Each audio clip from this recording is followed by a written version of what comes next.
I'll be giving a talk on Kotlin Multiplatform. And before I get started, some info about me. I'm Emmanuel. I work with the mobile engineering team at Bloom Design, where we happen to have been utilizing KMM for over a year. And right now we have about 2 production apps that are powered by KMM. And I can say we kind of have success with it. So I also write on my blog, emmanuelkehinde.io. You can check that out when you can. So Kotlin Multiplatform Mobile. Probably you've heard about KMM, and you are probably something you want to try out, or if it's something that will be easy for you to get started with. I really hope by the end of this talk you would have answers to some of your questions. So let's go ahead. So what is Kotlin Multiplatform? It's a language experimental feature for Kotlin that allows you to share single code base for the business logic of your apps across multiple platforms.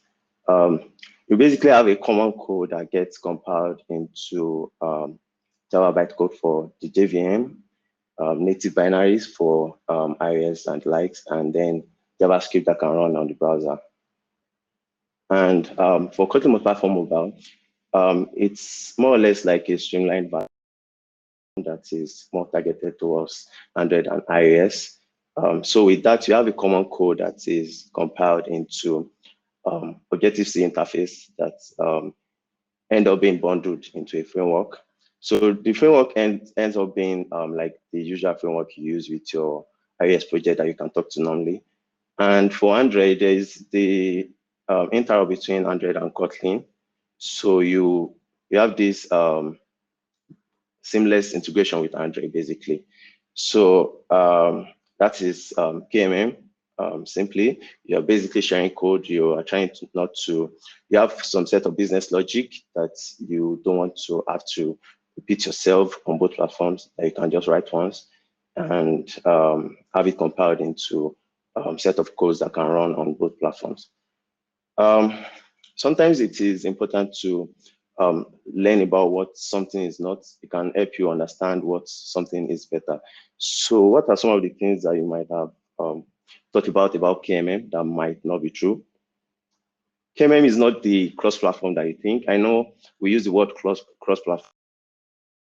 However, one of the things that might come to your mind at first when you hear of cross-platform includes technologies like React Native, Ionic, Flutter, and the likes.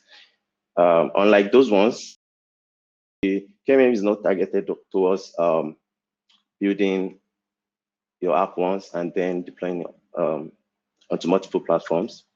You are basically sharing a part of your code, which is meant to be the business logic. And that basically takes me to the second point, which is the fact that KMM is not intended to be used to share UI. Your UI will be in the native APIs for each of the platforms. So all you actually share is the business logic, which can include things like data layer, database layer, and even the presentation layer. Yeah, which takes me to this point, which is the fact that KMM is not dependent on a UI toolkit. You can utilize XML for Android or Java Compose. For iOS, you can utilize SwiftUI or UIKit. So KMM, like, it's not dependent on those guys, so you are not limited by what you can use. Also, KMM is not operating system specific.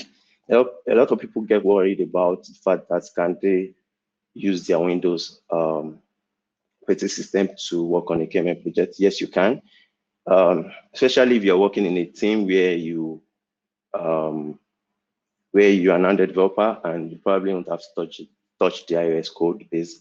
You can actually work on the shared module and the Android app itself, and you don't have to worry about getting a Mac. Of course, if you want to work on the iOS code base, you need a MacBook. So what does a KMM project look like? I love to describe it as being similar to a regular Java or Kotlin module. If you've worked with a modularized project before now. It will look familiar to you when you take a look at it. And if you haven't, maybe this is a good way to start. So here's a sample project of mine, Twitter Save. It's an app that lets you download videos from Twitter. It's open source and it's powered by KMM right now. So as you can see in the folder structure, you have an extra shared module that has 3 source sets, Android main, common main, and iOS main.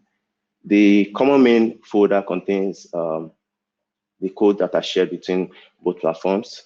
And by that, I mean, all the set of codes in the common main folder eventually get compiled for both platforms. However, the set of code in iOS main and Android main get compiled for those specific platforms. So this is one of the things that you would notice first when you see a KMM project. You might have heard people talk about it. So they expect actual keywords. There are keywords that basically let the compiler know that you are specifying a Kotlin declaration like class, properties, functions, annotations in your common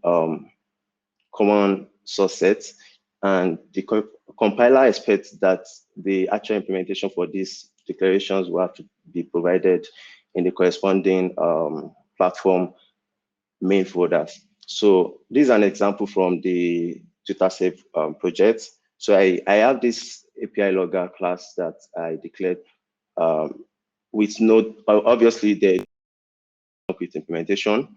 So I expect that the Android main folder will contain the Twitter API class, an actual class that will provide concrete implementation. So this is basically a way to provide, I know the essence of KMM is to have common code so you don't have to write twice, right? However, there are times when you want to harness some core APIs that belong to each platform. So for instance, right now I'm trying to utilize the log class from Android. So that is why I'm utilizing the expect actual class. Expect actual keywords, I mean.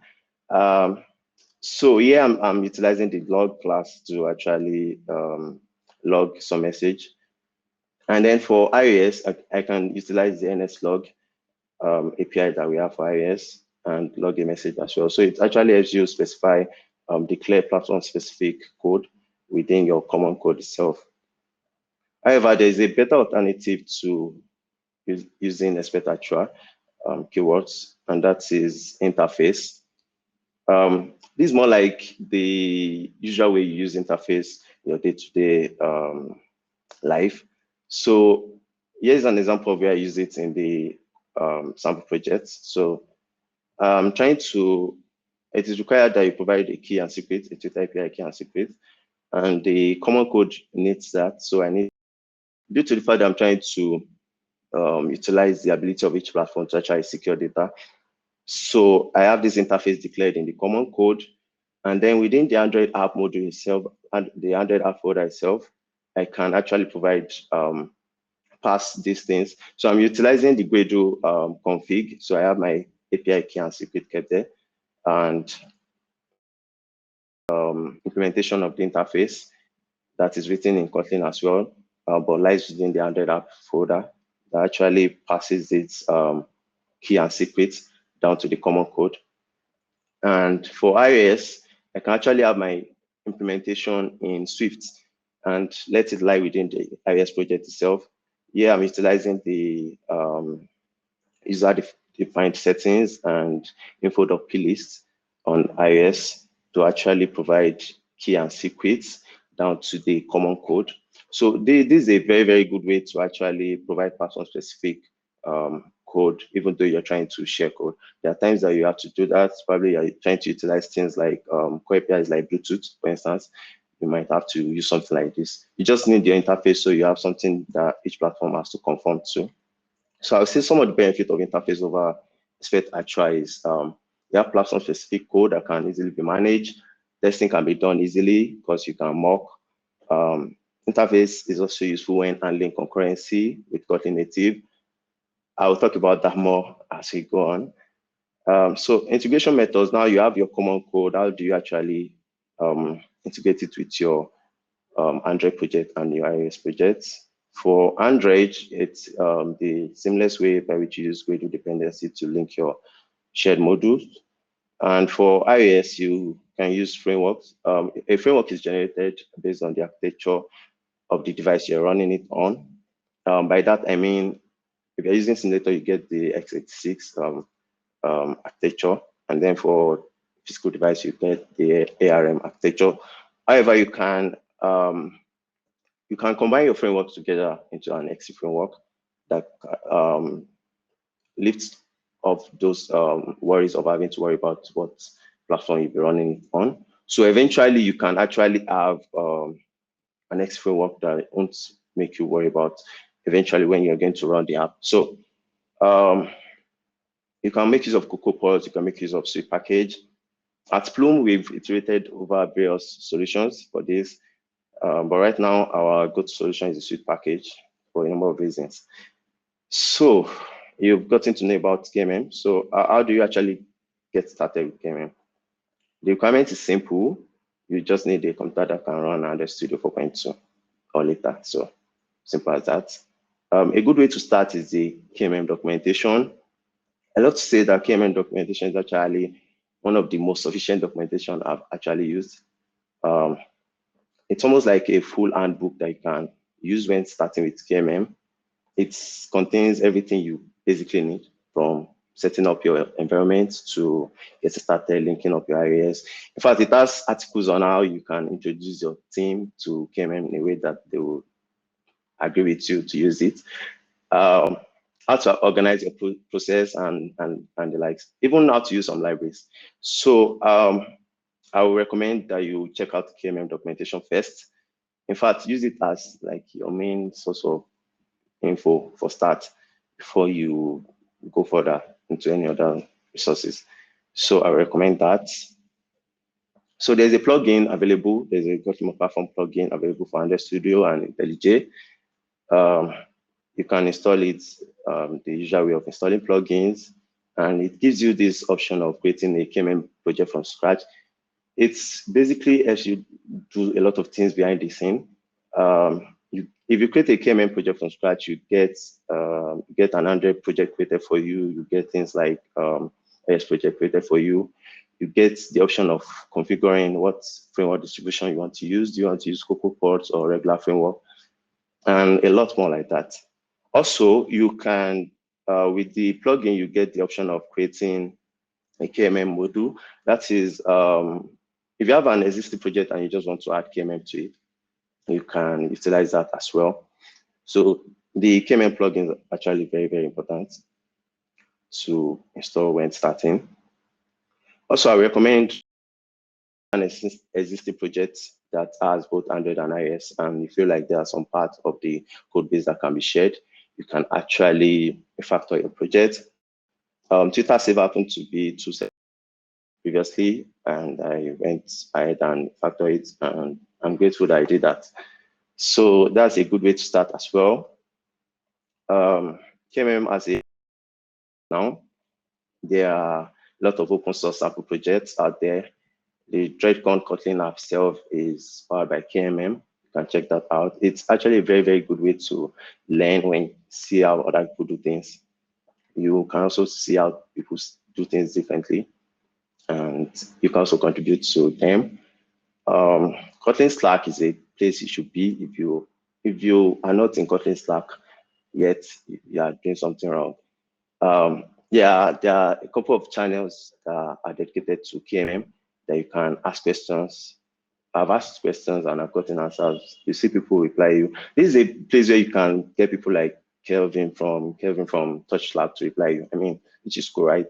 So you should actually join. It's a very, very good place to be. Kotlin issue tracker. This is more like GitHub issues where you can actually ask questions about issues you have. You can put out the how to reproduce it, and people from Kotlin team will actually attend to them. I've had issues where I end up on these pages and then I get directed to solutions, or probably there are libraries that you use and then you're having an issue and then it happens that it has been fixed already and you don't know. It takes me to the last point, which is GitHub issues and releases. These are places where you can check as well. Release notes are very, very important. There are some releases that have fixed some issues that you have, which might require you to probably upgrade the library you're using or downgrade. So there are a lot of libraries out there. I know some people were asking questions yesterday about KMM and Ktor. Yeah, Ktor has support for KMM, coroutines as well, and things like SQLite. There are things like multi-platform settings. There are just a lot of them, so you can check it out as well. There's a link down here, and so I've talked about KMM. I've talked about how to get started. I'd like to talk about what are the good things about KMM, like in summary. So it is natively integrated, right? You get your code get compiled into a set of codes that are native to each platform. So you kind of have low risk and less worry about performance, and which is great. KMM should actually save you a lot of time. The idea is you're not trying to repeat yourself, right? So you want to make sure that you're saving yourself some time. If it happens that you're using KMM and it doesn't feel like you're saving yourself some time, then maybe you should pause or take a step back, see if you are doing something wrong. Probably your project is not well architected. If things are done well, I believe you should be good. Your time should be saved. You can check out the talk yesterday on architecting your KMM project, and you can read up more on it through the documentation. But if you do things right, your time should actually be saved a lot. Due to the fact that you now have a single code base in terms of layers like data layer and the likes, you have a single source of truth to go to for talking about features or fixing issues, which is really good. KMM is not perfect, so yeah, there are some things that are not cool about KMM. I'm sorry to say. Concurrency memory management is not fun right now, and this particular to iOS right now. If you are trying to use coroutines for multi-threading, if you are running everything on the main thread, you're safe, which was the go-to solution at some point, but it's not cool. Yeah. So if you're trying to utilize coroutines, multi-threaded coroutines, there are 2 rules majorly to follow, and if you do them right, you don't have any issue. But if you don't, you're going to end up with a lot of exceptions that can crash your apps. Sorry to say, but if you do things right, trust me, there's no issue with that. But right now, I think the Kotlin team are working on a new memory management approach that would actually help solve this issue. You can read up about it on my blog. I wrote on how to support multi-threaded coroutines as well. Debugging from S code is still a concern. The idea of putting breakpoint and the like, due to the fact that you're talking to a framework, you don't get things like that directly, right? But luckily, there's a plugin that can help from TouchLab. You can check that out as well. So considering all this, the good and the bad, what is my opinion about using KMM? I'll say you should consider your team, consider your project size.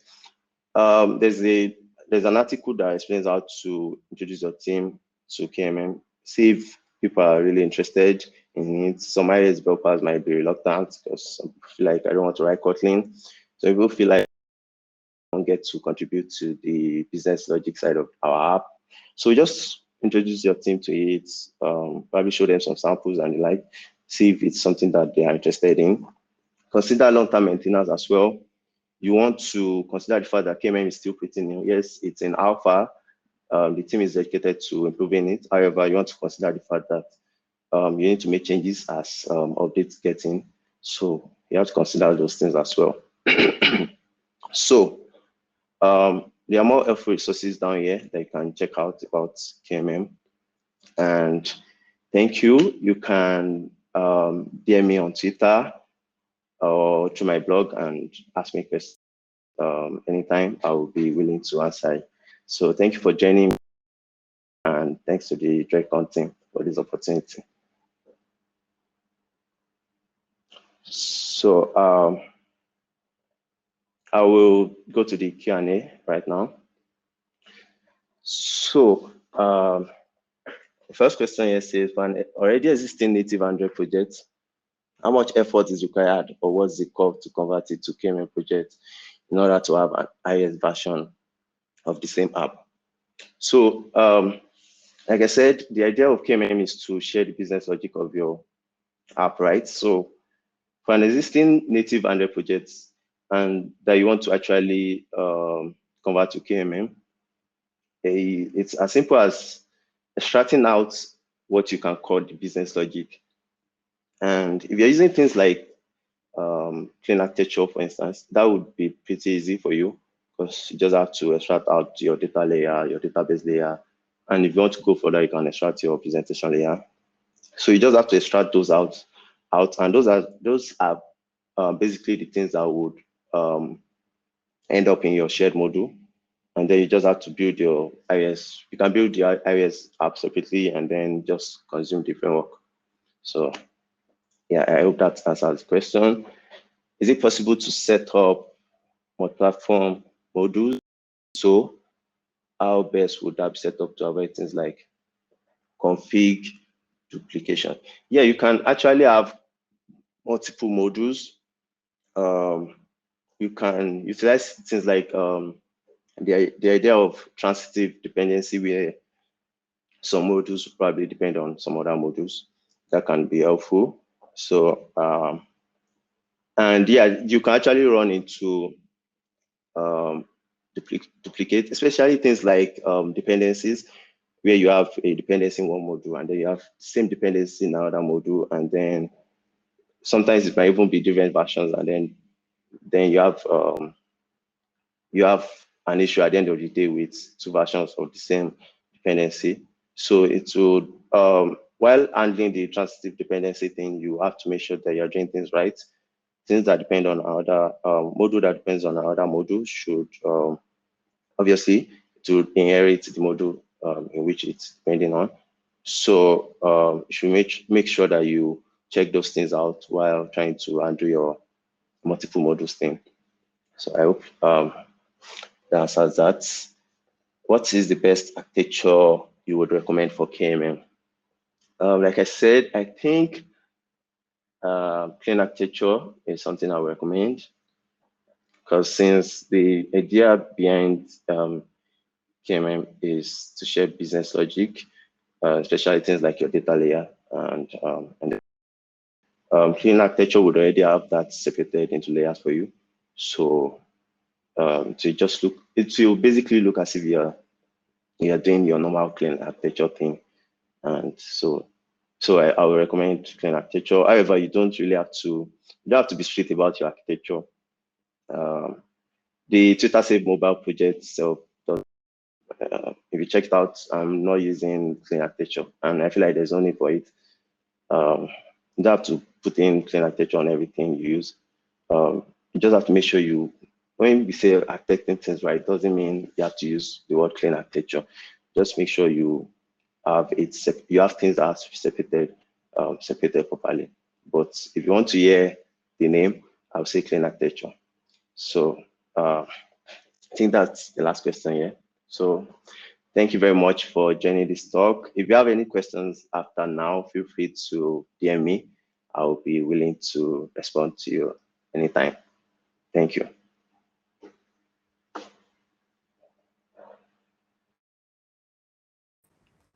All right. Thank you so much, Emmanuel. I believe you guys learned a couple of things from the talk. So up next, we are going to be